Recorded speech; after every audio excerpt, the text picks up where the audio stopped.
Hola, ¿cómo están? Hoy es nuestra quinta clase o sexta clase y en realidad es una clase que va a estar dedicada a la resolución del test que estuvo durante toda la semana. Se llama esta clase resolución de preguntas, un test real. ¿Por qué? Porque si bien eran 7 preguntas, pero todas ellas son extraídas de antiguas pruebas que ya se han aplicado. Por lo tanto, se trató que ustedes tuvieran acceso a un instrumento lo más confiable posible. Espero que le haya sido fácil. Si alguna no le fue fácil, acá lo vamos a solucionar. Primero, y antes de partir, creo que es fundamental hablar de los números romanos. ¿Por qué? Porque los siglos en historia se anotan en números romanos. Por ejemplo, vemos este palito, significa 1. Y recuerden, cada símbolo no puede repetirse más de 3 veces, hasta 3. Y hay otros símbolos que solamente se hace una vez. En este caso, lo que es un 1 puede llegar a repetirse hasta 3 veces. Un palito antes de una B corta es 4. ¿Por qué? Porque la B corta por sí sola es 5. No se repite. Y si el palito va antes de la B corta es 4. Porque si fuera después sería 6. Tal como aquí aparece. Si yo le agrego 2 palitos después de la B corta serían 7. Y 3 palitos después de la B corta serían 8. Como ya no puedo seguir repitiendo el mismo signo, porque máximo eran 3, ahora voy a hacer el 9. ¿Cómo se hace el 9? El 10 es una X. Para hacer el 9 le tengo que quitar 1. Y ahí me queda 9. X menos 1, eso va al lado izquierdo, es 9. Recuerden que la X sí puede ser usada 3 veces como máximo. Entonces, por ejemplo, ahora voy a hacer el número 49. 50 es una L, ¿ya? Y la L, al igual que el número 5, que es una B, no puede ser usado más de una sola vez. Una sola vez. Entonces, para hacer el 49, tengo el 50, le quito 1, aquí queda al lado izquierdo 1 y me queda 49. ¿Cómo hago el 80? La L, que vale 50, más 3X. Cada X vale 10, 80. ¿Y cómo hago 89? Fácil. Una L, 50, 3X serían 30, tendría 80. ¿Y cómo hago el 9? El 9 está acá. Un palito y una X. Luego viene el número 100. El 100 es una C. Una C es 100, ¿ya? Y se puede repetir 3 veces. El 500 es una D de dedo. No se puede repetir. Y finalmente 1000 es una M. Y se puede también repetir 3 veces. ¿Cómo se hace el 4000? Es complicado, pero es muy fácil. El 1000, desde el 4000 en adelante, de este número 4000, aquí me falta un cerito para hacer los 4000.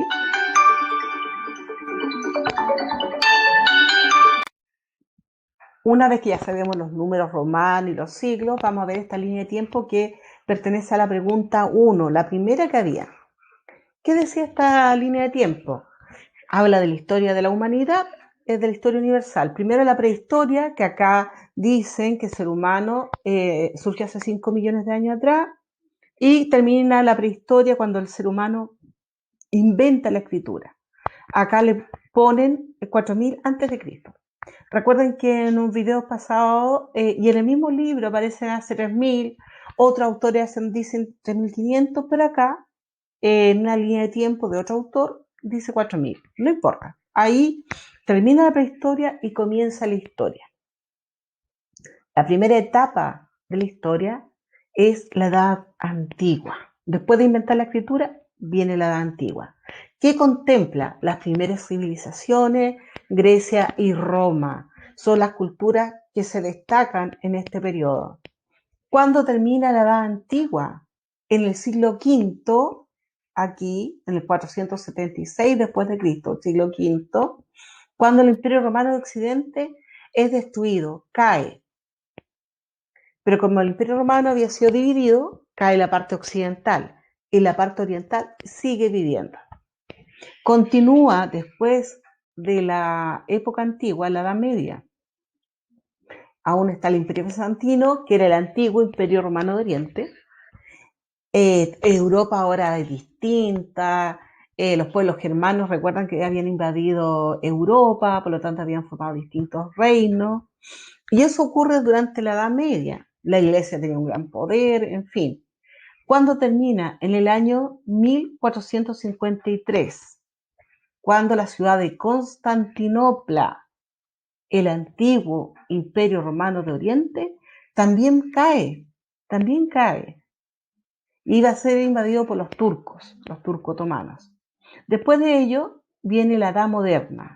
La Edad Moderna, muchos cambios. Surge porque antes había solamente la iglesia católica, pero ahora está también la iglesia evangélica o protestante, hasta llegar hasta la Revolución Francesa, que fue en 1789, en pleno siglo XVIII.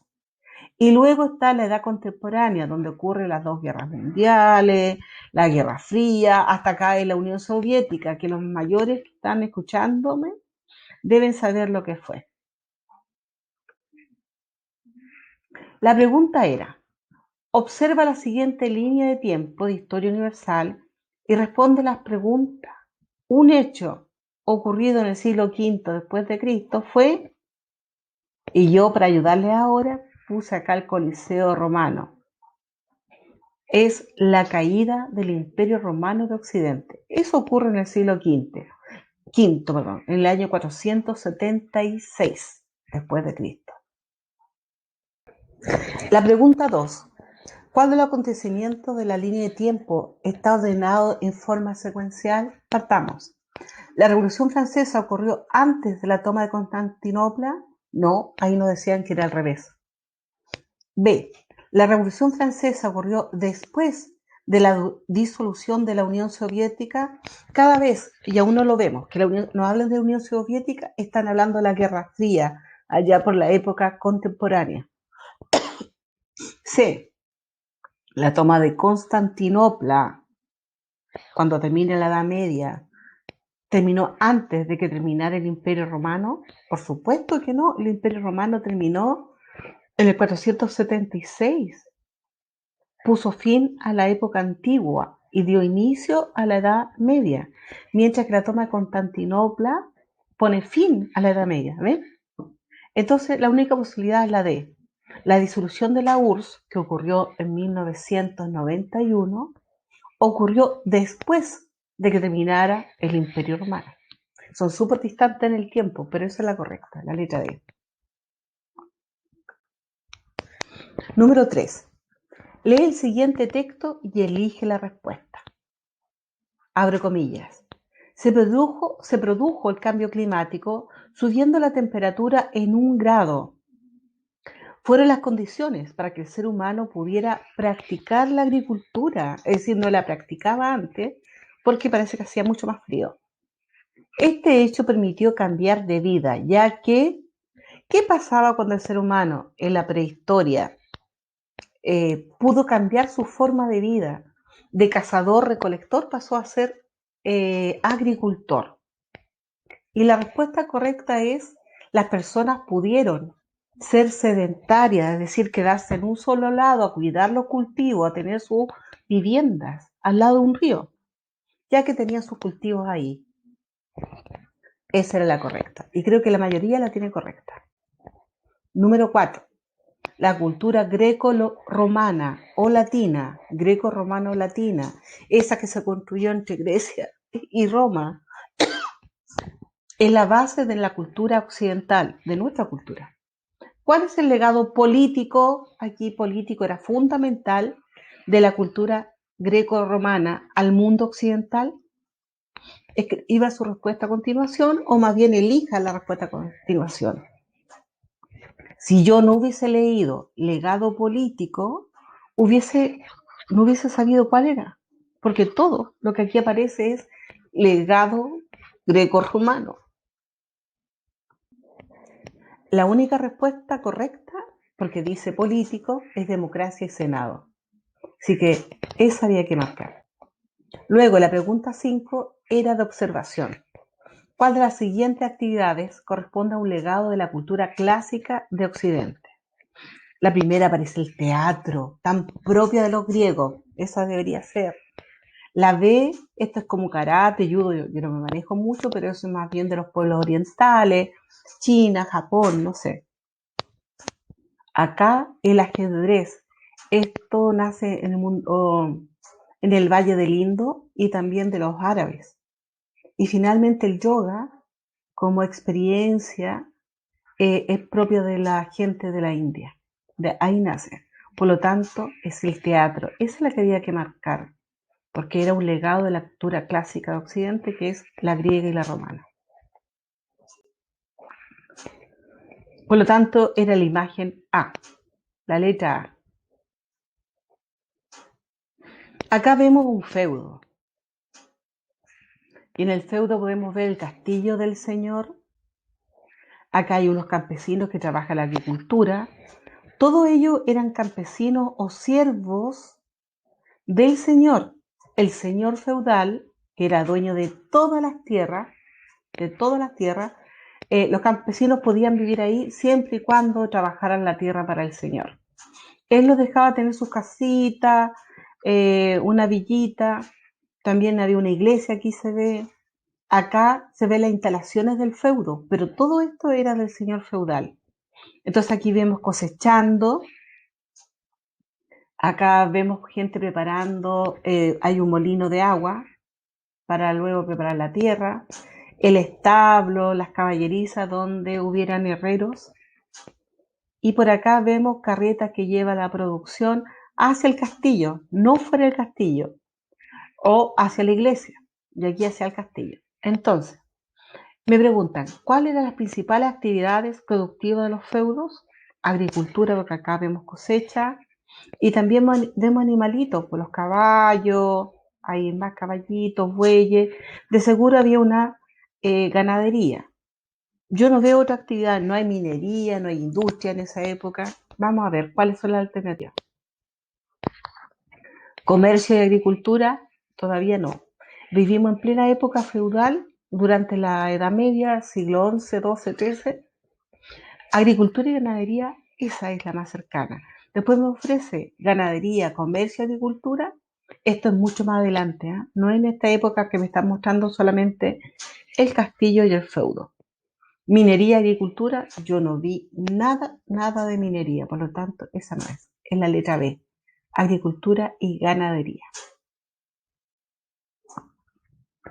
La última, la 7.